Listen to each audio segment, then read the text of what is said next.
Hey guys, it's Baron J67 with LV1 Gaming, and we are at PAX East 2024. I know we're in the future, and we're sitting here with the amazing Sean, and today we're here to talk about Deathbound. Now, just a rough overview. What is Deathbound?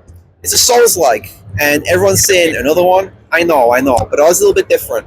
We've took a different approach. It's a party-based Soulslike. So instead of equipping different weapons, different armor, you're actually equipping different characters. So you'll be able to absorb the spirit of various different warriors. You'll have different combat styles. They also have history. They also have characteristics, and they also don't like each other, and some of them do.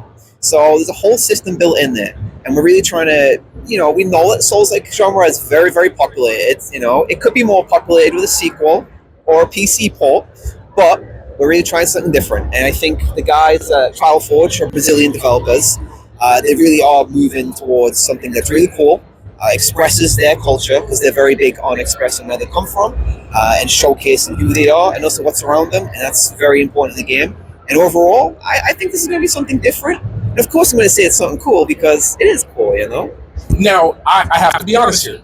I got to play one of the early build demos during Steam Next Fest. Yeah, Next Fest. Now, one thing I noticed, and that's something I don't think you see very much in this genre, is you have voice acted characters. Yes. All of our main cast will be voice acted. Most NPCs will be voice acted. And that's human voices. Yes. No AI stuff. None. Actual voice actors.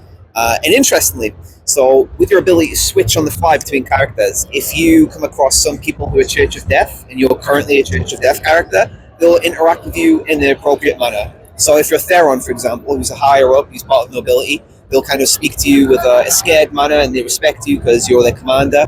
If you are switching and you go to a Cult of Life member, they're going to kill you because you're the enemy. And it's vice versa. So this is more than just a gimmick for the combat, but it's actually going to affect the narrative and the world building environment around it. And so that's actually something that I wanted to talk about. So there was this ability called morphstrikes. Yes. So that is also a new mechanic that I've noticed within the genre, because that's something I really want to highlight with Deathbound, and I want the viewers to know, is that this truly adds a whole lot of new elements into the genre. Yeah. So can you talk a little bit about the morphstrike? So the morphstrike is a kind of fundamental linchpin of the overall content. You may be able to see in the background have this little bar.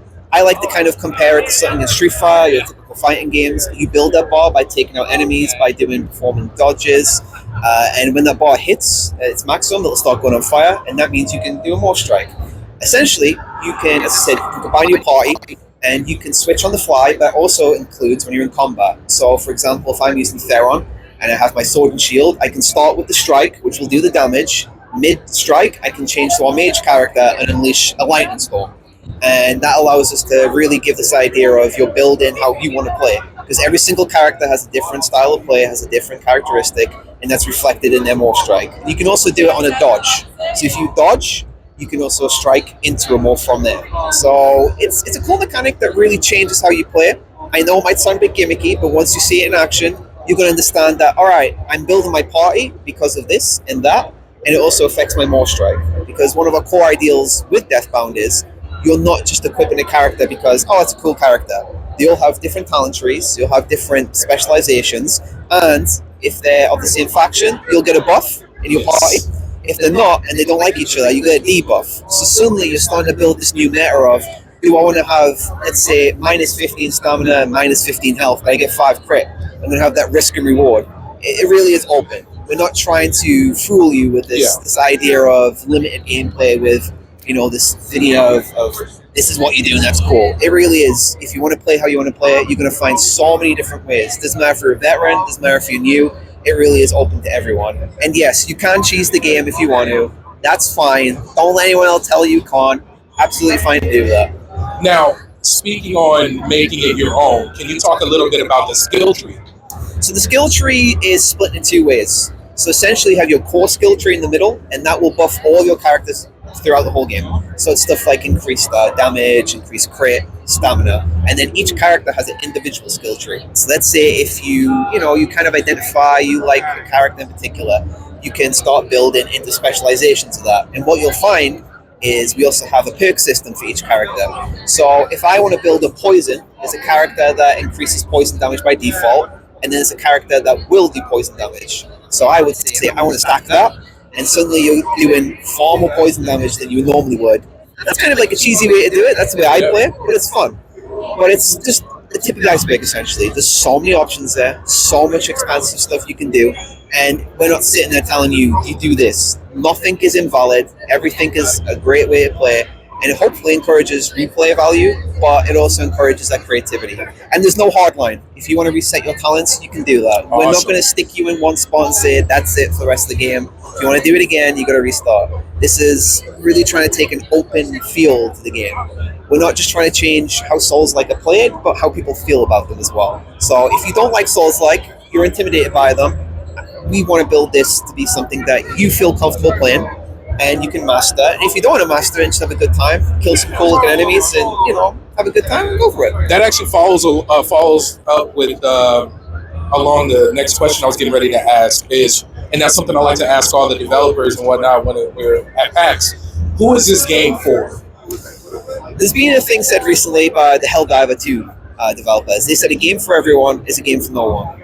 And while I said it is accessible, obviously it still comes with the things we expect from the Souls-like. So if you hate Souls-like, I'm not going to tell you you're going to like this game, because it is a Souls-like at its core. But what we want to do is make a Souls-like that's expansive. So we know if you're a hardcore player, you're going to sit there, you're going to theory craft all the different things.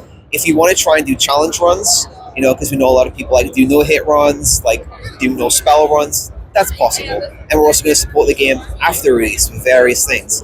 So to answer the question, it's for Souls-like fans of every level, but you can experience it in the way you want to. As I said, if you want to cheese it, loads of people played Elden Ring with spell builds, which is cheesy. But that's fine, as long as you're enjoying yourself. That's all that matters. If you really want to do something complicated, where you're constantly switching between the morphstrikes, you're constantly trying to build a certain particular pattern of attack, that's fine. If you really want to cripple yourself and not morphstrike, you can do that. You can have a hard time, but you can do that. Nothing's off the table. We don't want to limit the play. There you go. So when can we get a window for this release? We don't have a specific release date yet, just because of everything going on in the industry. There's a lot of other Souls-like. I won't name any names, releasing certain DLCs, so we're trying to be very clever. But what we will say is we're hoping for this year, you'll be able to play what you see here on Steam publicly now, so you can go there, download a demo, and you'll get the exact same build. And we'll probably be releasing some more demos before release. We also have some programs in place on Lurkit for content creators, so if you want to get in there, you can join our program, the Tate Media program, that gives you access to everything that we're doing, but also Deathbound. And it doesn't matter if you're a huge content creator, it doesn't matter if you have like 5 average reviewers. We really don't care. We just want people that want to play a game, get grips with it, and hopefully have a good time, or get beat multiple times and still have a rough time. That's part of the fun. So, where can people find more information about Deathbound? You can find it on Steam. Obviously, you can wishlist it on there. We will wishlist. Yeah, we'll be releasing on Epic as well, and GOG.